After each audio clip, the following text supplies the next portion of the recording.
Next up, M. Soezy. Hope I pronounced that okay.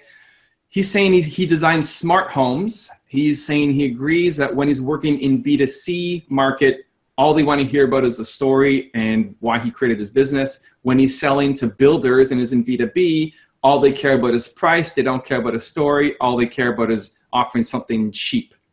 How do I overcome this? I want to make more money selling B2B. Yeah, I think it's the case a little bit in some, even in houses. I think there's a kind of blurring between kind of B2B and B2C. And yeah, everybody wants a story in terms of, you know, you think about you're going to buy a house. It's your dream, isn't it? Especially if it's your first house. I can remember the day we walked in and took the keys on our first house.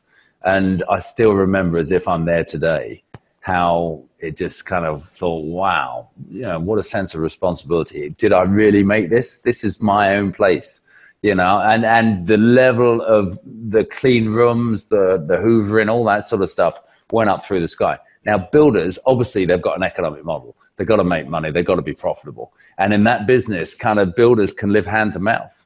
They've got a lot of subcontractors. They've got a lot of people that need pay like every week. And a lot of their payments in that business are staged on kind of milestones of completion of building the house. So I think you have to be sensitive to that. But also, I don't know anybody in business, and builders are the same. They don't want to do a great job. They want to build great houses. They want to make people proud. And that's the story you could connect with, so that not only, you know, great house builders get talked about in communities, that everybody wants one of their houses. And they'll go to, you know, well, they go to the golf club or a dinner party or kind of some sort of chat room, and they'll be there and someone will say something awesome about that house that was built by them. They will be swelling up with pride. So I would find the story that connects to them being very cognizant that they have to make money out of it, and the sensitivity of you standing in their shoes, and to Evan's point of going where the audience is with the builder and understanding their business model, and it's very kind of cash constrained, and they got to kind of make money, and that comes down to cutting costs. But more than that, I know everybody who's an entrepreneur, and everybody's dialed into this. Yeah, you want to do things great for your customers. You want to do things in terms of treating the company's money as if it's your own, and making sure every expense dollar gets a kind of return on investment. But more than that, you want to do it the right way. You want to build awesome products. You want to build awesome houses. I think to echo Stephen's point from the very top of the show, as long as you're dealing with a human, stories matter.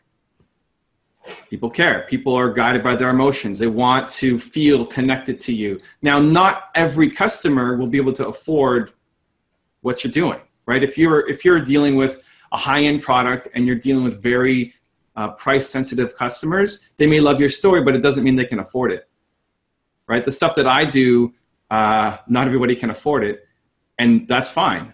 So I don't think the story hurts you, but it's not everything. Right? Like the story the story will win some clients over, that if there's a competitive situation, you'll get the business, but you also have to give them a good business case, right? If you have a bad product or you are too overpriced, the story is not going to be enough just to get you over that hurdle. So I think it's just understanding your customer base. I would disagree that all B2B people only care about price. I think there's a lot of emotion that goes into every business deal that happens.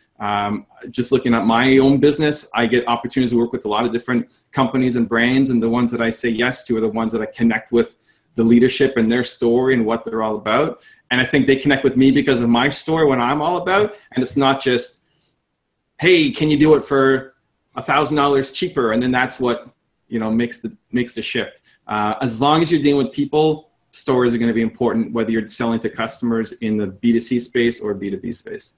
Hey, Evan, I think on that as well, the power of what you said is when your story becomes the audience's story, and the connection between your story and this is where the heart kind of kicks in. I don't know, and a story could be a question as well. So if you asked a house builder, how did you feel when you took the keys to your first apartment or your first house? That individual will go back 20, 30 years, 10 years, and the emotions will flood in. And secondly, I think it's really important. I don't know any house builder, if you ask them the question, what was the first house that you built? How did that feel? I guarantee they put the best taps on. They would have been really proud of that house. They would have wanted that house to be the best house, the best home experience that was on the planet. And they'll remember that first house they built. Just like as an entrepreneur, I remember the first sale I made. I remember the first customer we had. I remember the first employee we hired, because those things connect your heart totally, and your head and your memory, and you get flooded with emotion. And that's the way you unlock the human.